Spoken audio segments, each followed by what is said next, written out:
are people who are magicians who watch other magicians and know exactly how they did the trick.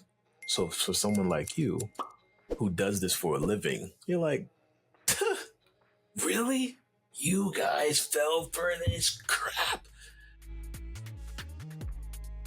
As a person who's trained in this stuff, who's super hyper conscious and aware of it, how can you tell if someone's being genuine, or can you, when they're using their voice in ways to communicate certain ideas? There is a saying, and that's a brilliant question, because it's the moral dilemma. You know, they say if you can feign sincerity, right? And it's true, because that is the smallest unit of vocal communication.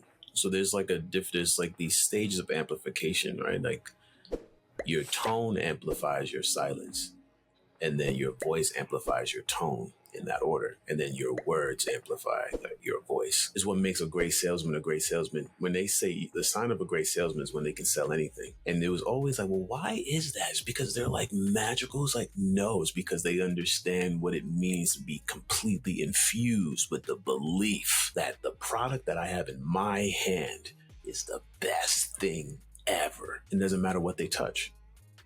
It matters that in their possession, like when they say, sell me the pen, in my possession, this pen becomes valuable. You might give it to somebody else. I'm like, it's just a pen.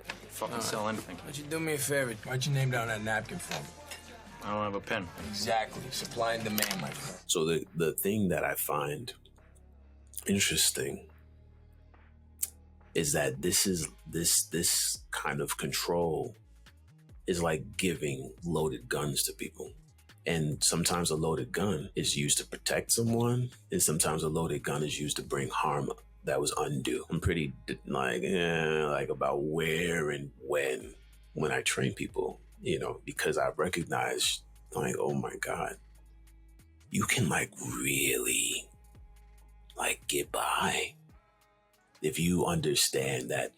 Because most people think that content, which has been promoted, that content is king. The king on the chessboard is powerful, but then there's the queen. And so maybe tone is queen. But when she moves the board and she moves people. And so when you have mastery over that, that's what makes a great storyteller, because technically storytellers have to suspend the reality that you're currently living in right now in exchange for a different one, and one that is believable, and one that takes you from this place and transports you to another place. And so storytelling is, you know, in the business world is, you know, I guess you could say, well-intentioned deceit, because this isn't real yet. It's not real. It's not true. But I'm going to give you a vision of the world that I believe could be.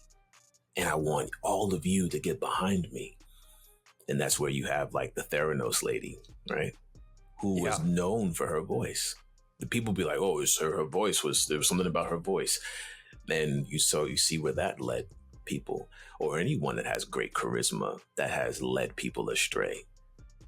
Usually they have these qualities about them that people were drawn to. And so you have to become mindful of who you allow yourself to be drawn to in that regard. The Theranos lady, let's bring that up, because she got a lot of money from a lot of people. Wiped out nearly $1 billion of investors' money. And bought into a vision that was completely like, it went against physics. Like it didn't make sense to anybody. Mm-hmm. And when I watch her TED Talk and then the ensuing documentary films about her voice sounds very fake to me. It almost seems like it is an affect that she's applying very consciously. I believe the individual is the answer to the challenges of healthcare. And I wonder why people didn't pick up on that, or maybe you have a different perspective. Can you break some of that down? You know how certain magic tricks don't work anymore? Like how someone can't sell you like a bottle and with water in it and say, this is super nitro juice. Like no one can do that anymore, right? Because we all figured that one out and we got it. So you can't pull that one over us. I think every generation there is this thing that will go until it doesn't anymore. When Elizabeth Holmes was doing her rounds, she was something exotic to observe. It was like, whoa, here's his voice and like, here's his idea. And, you know, deeper voices are associated with a certain level of confidence and assuredness. And you're like, okay, yeah, sure. Once you find out on the other end of it, oh man, there are people who are magicians who watch other magicians and know exactly how they did the trick. So for someone like you who does this for a living, you're like, really? You guys fell for this crap?